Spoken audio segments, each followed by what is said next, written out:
Back in 2015, Warner Brothers released Batman Arkham Knight on PS4, Xbox One, and PC. Oh. The PC version was unique at the time in that it was an absolute train wreck at a time when the PC version of a game was always considered to be the best version. Yeah. That, like, in my mind, it's always like if you get it for console, if like you're dumb, you know, or you have like a small brain, or you live in a house made out of rocks, like a Flintstones. But like you buy PC games, that's of course what you do.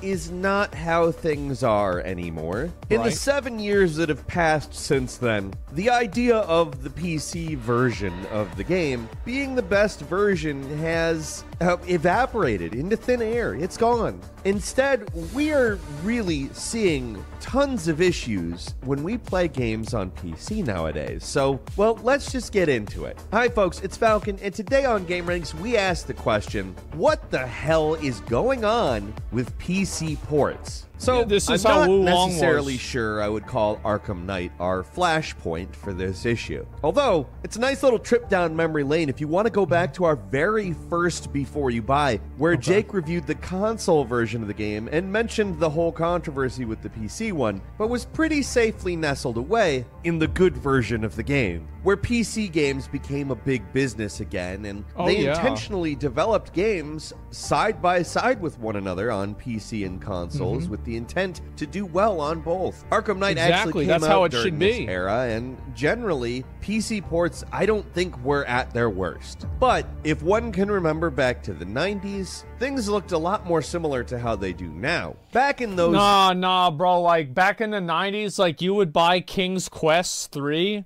and you would put in the disc, and it wouldn't work. Or it would, like, reformat your fucking computer. And it's like, you've got to fucking call IBM, and you're on the phone with some engineer that, like, doesn't know how to... He's not a people person. He doesn't know how to talk to the customer. He doesn't fucking know how to explain to you what to do. He doesn't really know what's wrong with it. He doesn't even like you. And he makes it very obvious. Like, yeah, absolutely. I remember my mom had to deal with this a few times. Days, PC architecture and console architecture was completely different. An Intel Pentium was nothing like a Sega Genesis, which was running on a Motorola processor dropped into an adaptation of Sega's System 16 arcade board, or Super Nintendo, which was just an entirely custom processor built by Nintendo. In fact, this was basically the problem with PC ports up through the PS3 and the Xbox 360. The fact was, I feel like now they're a lot more similar. Consoles and PC were just fundamentally different things. Absolutely. So it made sense that Sonic 3 and Knuckles on PC, the original port, was terrible. Because every PC port from a console game was terrible. But sometime in that Xbox 360, PS3 era, developers were just like, you know what, PCs are better, and these consoles suck to develop on. True. Let's make the PC version better. And we actually saw that a fair amount. Still, when a game would come out on consoles first, like, say, Dead Space back in 2008, apparently. Wow. I know we talked about the Dead Space remake a bunch recently, but I always forget how old that game is because it just holds up so well. Still, the PC version of that was exemplary of the problems of PC ports of console-only games because, well, basically had to just make the game again. How many people have ever played GTA 4 on PC? Never. There are guides, not to how to beat the game. Like, these walkthroughs are not about playing the game. They're about letting you play the game.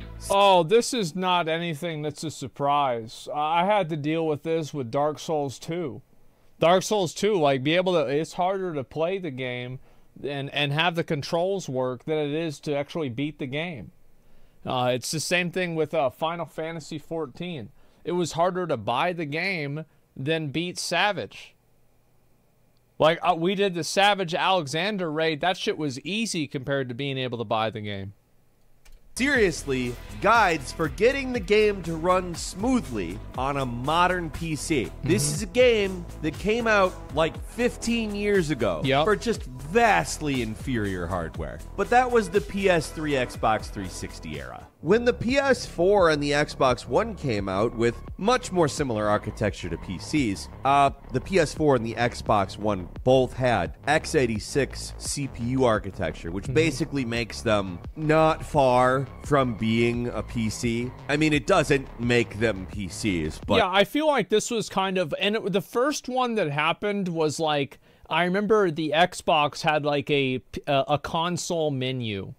And you could play music or you could play games on it and stuff like that. I don't remember if the PS2 had that or not. I straight up do not remember. But I know the Xbox did, and it was fucking badass. It was so cool. I remember me and Zach, we'd sit in his grandma's house and we'd listen to the fucking Nirvana greatest hits playing Halo 1. Combat Evolved.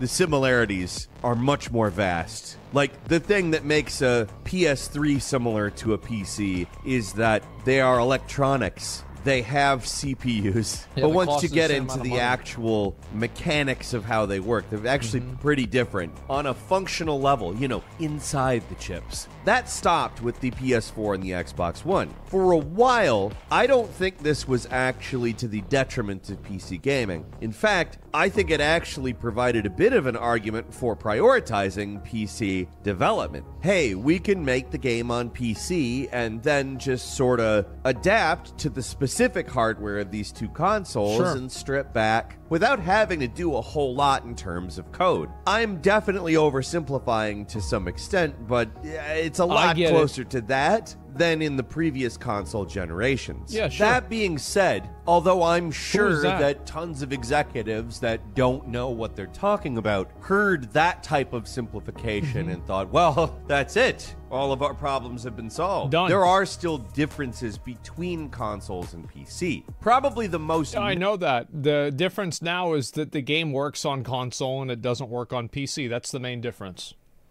Yeah, I've been playing a lot of new games recently, and it seems like that is a very common feature. Notable one is how memory works. Now, I'm not going to dive too deep into it, but the key here is that PCs have both dedicated system memory and VRAM as well. What makes that different from a console is that consoles just got memory, man. There is no dedicated memory in a console. All of the memory is used by all of the things. Okay. So in terms of development, this is a pretty major difference. So a PC having more memory total doesn't necessarily make it better at... What? No. What?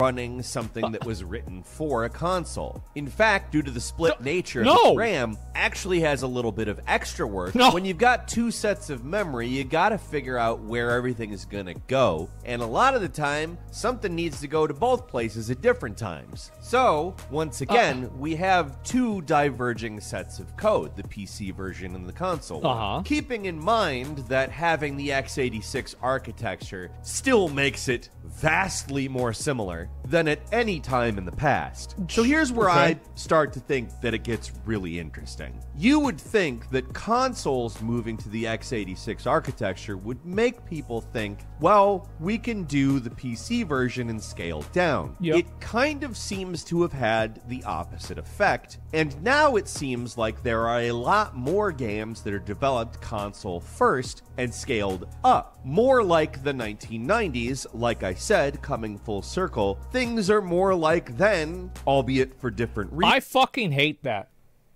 I'm gonna be honest. I think consoles suck. I think they are restrictive. And if there weren't, like, exclusive games keeping them on life support, they would just not be financially viable. And I find it to be extremely fucking frustrating that because of this fucking business idea that they have, that they are keeping an outdated, like, fucking idea on life support just by making the games exclusive to that console. It is extremely fucking annoying. Now, I know I have a console. I've got multiple consoles, right? I've used them. But like, goddamn, the exclusive games and this annoying shit with having it on PC, and there's other beneficial things to having it on console. I fucking hate that. As somebody who's on PC, I don't want to have to buy a whole new console just to play the game in a way that's functional. It's functional. Like, anybody who emulates or pirates a fucking video game because it's on console only, I think that's totally fine. I don't give a fuck. Reasons. I mean, technically different reasons. If you want to talk about what's really driving it, it's all business. In the 1990s, they were developing things on the console first because they were going to sell more games on the consoles, and the PC was such a different architecture, it was kind of an afterthought. Now, when the architecture is so similar, they've gone through a couple of cycles where they've rethought this stuff and then arrived back at the conclusion, we sell more copies of the games on the consoles, so we should develop there first. And somebody's going to interpret that as it's corporate greed, man. And anybody who's paid any degree of attention to me over the years I've been involved in game ranks, you know my opinion on corporate greed. I don't think I need to justify what I'm about to say by reminding you specifically about what I've said in the past, but I actually kind of don't think it's corporate greed. This is a very practical decision. The fact is, a PC, although much more powerful, much more flexible, and capable of so many different things, it's not a gaming machine, and a gaming console is. That being said, I PC game more than I do console game now at this point in my life. I prefer it, and I think that it's better. But practically speaking, it makes perfect sense that the consoles are being prioritized. Why? Because there's 3 sets of hardware. 2 if you're talking the ones that actually have any beef whatsoever. The Switch really is not a beefy console at this point. But when you make a game for the PlayStation 5 or the Xbox Series, you are locked to specifications. The hardware is the same in every PlayStation 5. When you design a game for the PlayStation 5... I could see that making it a lot easier. He's totally right about this. Absolutely.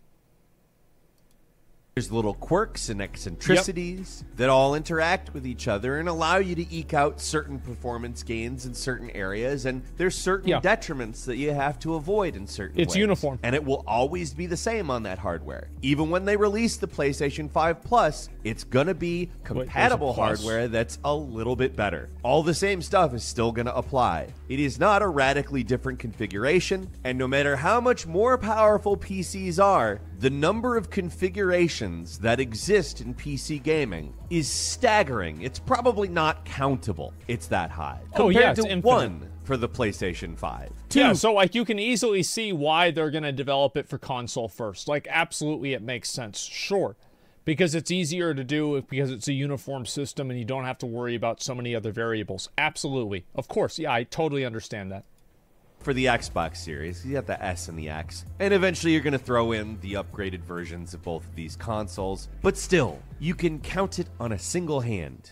Unless you have a spreadsheet and understand formulas, it's unlikely you're even going to be able to figure out how many different configurations there are in the PC gaming world. Yes. I don't know if you can. I really don't. I'm not going to try, personally. It's not important information. But just from the perspective of shaders, according to Wikipedia, a shader is a computer program that calculates the appropriate levels of light, darkness, and color for the rendering of a 3D scene. It shades things. Shaders tend to be different based on GPU rendering pipelines. So, hey, how many different GPUs are there in the various consoles? 1. The shader's gonna be the damn same all the time on a console game. Yep. So, guess what you do? You write a shader that's compatible with that console. Granted, you're probably going to write different shaders for different locations because in terms of environmental effects, things are often different in different places in the game. But those shaders are all going to be written for the same graphics pipeline and don't require any kind of adaptation. Shaders, on the other hand, for the PC, have to continually be adapted for different configurations. So a PC game is continually recompiling shaders players as you visit new areas in a game. That is, of course, work being done that could be done doing anything else. Now, in a perfect world, budgets and deadlines would be set up so that the version of the game that comes out for each platform is the best it can possibly be at launch. As we know, that is not how things go, even when a game is only released on PC or only released on console. That's never how things go. Actually, it's not. Yeah, that never happens. Consoles, we are very often seeing games released in incomplete states. So when you By the way, just real quick, I don't want to have like any slander on here. Real quick, let me see. Can I go back to this other one? Halo 2. This is the cover of Halo 2. Halo 2 was not rushed at all. It was a perfect game on release. There's nothing wrong with the game at all.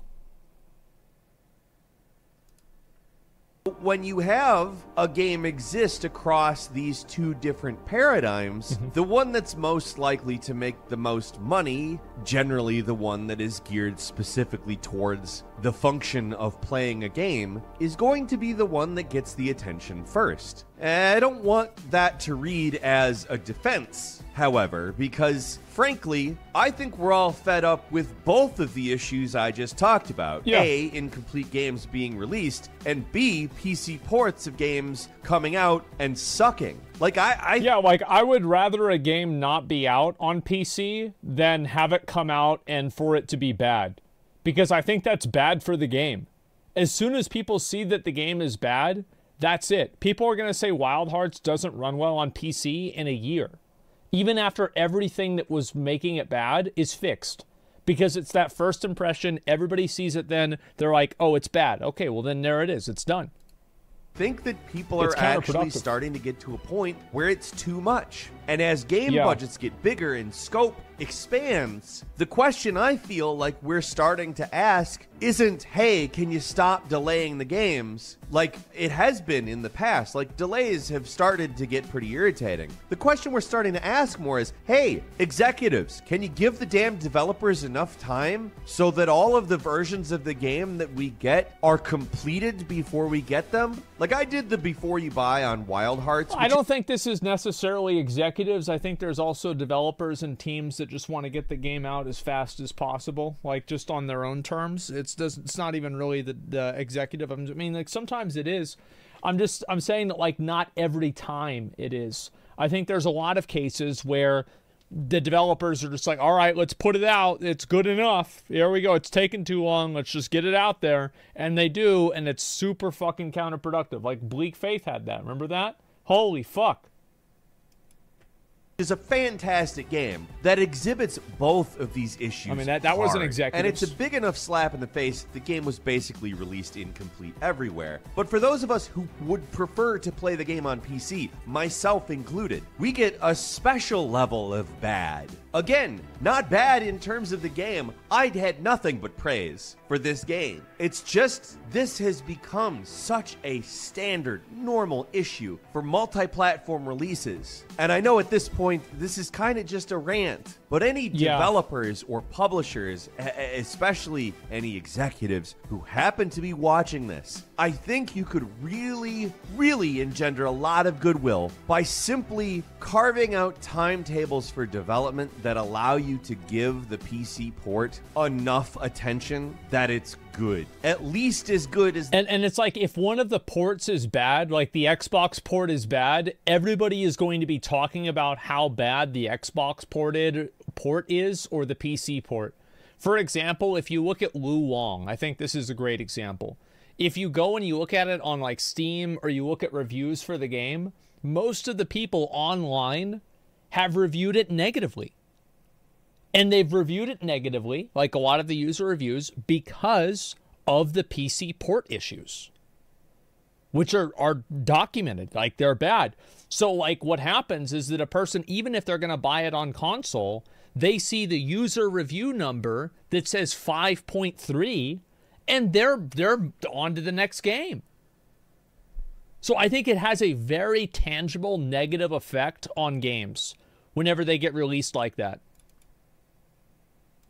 the console version. But then that brings us into the whole unfinished game issue, which is, it goes beyond this, obviously. Let's use this issue as a start point for our conversations in the comment section, though. If you like this video, click like. If you're not subscribed, now's a great time to do so. We upload brand new videos every day of the week. The best way to see them first is, of course, a subscription, so click subscribe. Don't forget to enable notifications, and as always, we thank you very much for watching this video. I'm Falcon. You can follow me on Twitter at FalconTheHero, and we'll see you next time right here on GameRanks. There's a part of me, I wonder what would happen if a console had every, like, is it worth it for Microsoft to make an Xbox? Because every single Xbox game can be playable on PC. Like, I don't know if it is or not. Like, yeah, this is a good video. It definitely is. I don't know if it is or not. Kinda, they lose money on the hardware too. Yeah, so it's like, why do you make the Xbox? Like, what's the point for it? I wish that everybody would just move over and just fucking play games on PC and have PC be the benchmark. Because I think PC gives the user so much more control over the game. It basically makes it to where, like, you can mod the game, you can download different things for the game, you can change and alter it in ways that you prefer. You have a higher ceilings and lower floors in terms of graphics options. I just think it's better in pretty much all ways. You don't have to buy a new one every like 4 or 5 years based off of some arbitrary time period that's set by like a multi-billion-dollar company. It's just sucks, man. So yeah, I feel like anytime a game is, like, I don't think there is any upside for the end user, the customer of video games, that video games are console exclusives. I think every single time that a video game is exclusive to a console, it is bad for gaming. Absolutely. I can't see a single positive for just an average player. And I'm not talking like what's the upside for Sony. Of course Sony has an upside for this, but why the fuck do I, as the consumer, care about what Sony's upside is whenever my needs aren't being met? So yeah, now everybody can afford a gaming PC every few years. Console's cheaper and lasts for longer. I think a console is cheaper for now, and I do also think that most people have a PC. And the truth is that the difference between a PC and a gaming PC is, in a lot of cases, probably about the same price as a full-price PS5. Like, you get a graphics card or something like that. It's not a whole lot. Consoles don't last longer. That's not true? Oh, I don't think, I think it is. Absolutely. So how much is a, so like what would you really need? You'd need like a graphics card and probably like a little bit extra RAM. Like, systems last longer? I don't think so. PC is much more expensive? I don't know. A PC is easily 1.5K? Yeah, but you can use a PC for more things than just playing video games. Whereas for like a PlayStation, you use a PlayStation for what? Playing video games and for Netflix. That's about it. Yeah, PCs have a lot more options. You can do a lot more things with them. It's a shit argument. No, it's not. I think that absolutely PCs are better. And I think gaming PCs will become cheaper over time. I think that we're hitting the point now with graphics where graphics are going to reach a like a plateau, because you're already getting very, very close to photorealism with graphics. And because you're getting so close to photorealism, people are going to focus more on the functionality and how easy it is to display that graphics, or those graphics. And I think that in that way, PCs will become more accessible. Absolutely. Yeah, games, what's this, games that are for free on PC due to piracy, so it's cheaper? Oh, that's true too. You can build a computer for $300 USD that still runs AAA games on 60 FPS. $300 for a PC, I don't think that's true. Yeah, I don't think so at all. Have you priced out cheap gaming PC since COVID and chip issues? Not that cheap for optimal recommendations for new games. For optimum recommendations, no. I think that you'd be right. But I think that you can run a game without the quality of the game being bad enough that it is a detriment. Yeah, I think that, like, if you make a PC, you could probably make one for, like, $900 to $1,100. They can run most games. I would say somewhere around there. Yeah, easily. Yeah. And so, like, yeah, same. Well, let's see here. $600 is doable. I think $600, you'd really have to look for, like, sales and stuff like that for parts, etc. It's an investment. Yeah, before a monitor. But, I mean, could we just be honest here and say that most people have a fucking computer at home and they have a monitor already? They have a keyboard already. They have a mouse already. Like, how many of you guys don't have a computer in your fucking house? Everybody's got a computer in their fucking house, man. Yeah, not kids. Oh, I think so, true. Yeah, definitely consoles are better for kids. Absolutely. Yeah, you're right about that. You need a screen and monitor for console, too. Yeah, I've never, like, I'll tell you one thing. I don't know a single fucking person that doesn't have a PC at their house. Like, growing up. I'm not talking about streamers. I'm talking about people that I've known growing up. Every single fucking one of them has a PC at their house. I've never heard of somebody who doesn't have a PC at their house. I didn't have until recently use phone or laptop. Yeah, I think laptop is probably a middle ground. I could accept that. But either way, what is it, middle upper class crowd, right? Oh, I'm middle upper class? There's no fucking way. What are you talking about? Bro, that's not even a chance. Yeah, I wish. Yeah, it sounds like you all have phones argument from Diablo Immortal. No, I don't think so. I think consoles suck. I think that exclusive games suck dick. I think PC gaming is better in every single fucking way. And I wish consoles would die so video games could actually be good on PC again, which would be better for everybody. Absolutely. And also, like, not every fucking game has to be Witcher 3 level of graphics. You don't need to fucking, like, you can play Genshin Impact on a $600 fucking machine that you buy at Walmart. You can play it on your fucking laptop and it's going to be totally fine. It's going to be the exact same as a PC. I think PC gaming is superior in literally every single fucking way. The only exception is couch co-op and, like, playing Smash with the boys. Yeah. Maybe that's better for sure. But a PS5 or an Xbox 360, or not PS5, I don't even know what the new Xbox is. Xbox One S, Xbox S1, Xbox Series X, I don't even fucking know. That piece of shit, no, it's a complete waste of fucking money. And it would be better for gaming in general if they both died. That's what I think. I hate consoles. They're reductive. I want to link you guys a video.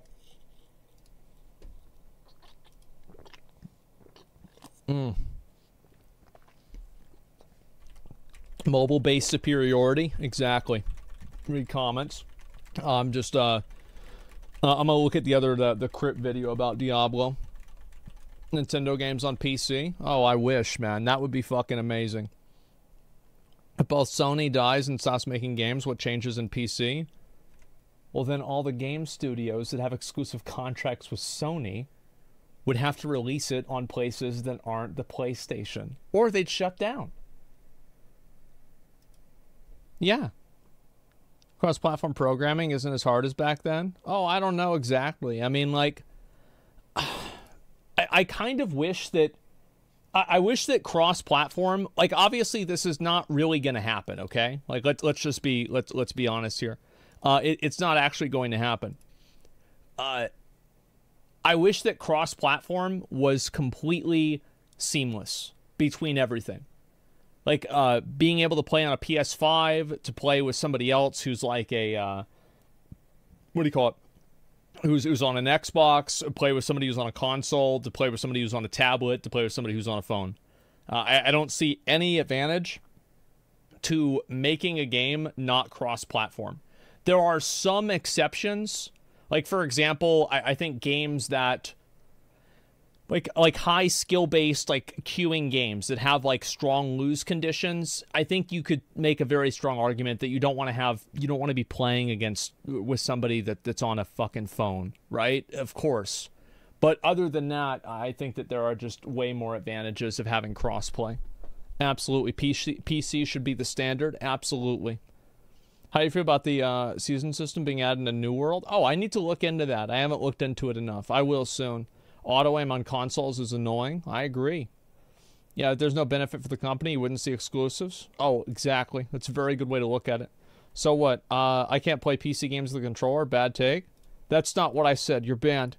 Anybody, I know that this is, in case anybody doesn't know this, anybody who takes what I say and turns it into something I didn't say and then tells me I'm stupid for it, yeah, I'll read your message, but you'll get banned. Okay? So you only get one of those. Make sure you've got it typed up, all good and ready. Yeah, why do they keep challenging you? Because they're stupid. That's why. They're stupid. It's simple. Let me link you guys the video again, and then we'll look at the Kriparian video. Someone misunderstood me? That's not my problem. I don't give a fuck. Yeah. Let's see here. The only good console is a dead console. Yeah, there's a lot of them now, too.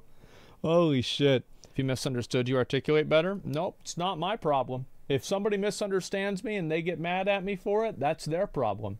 And if they think it's not, well, then I'll see you in the ban appeals. It's absolutely not my problem. It's that simple. I know that some people might be upset about this and the way that I handle things, but it will not change, and I am not sorry.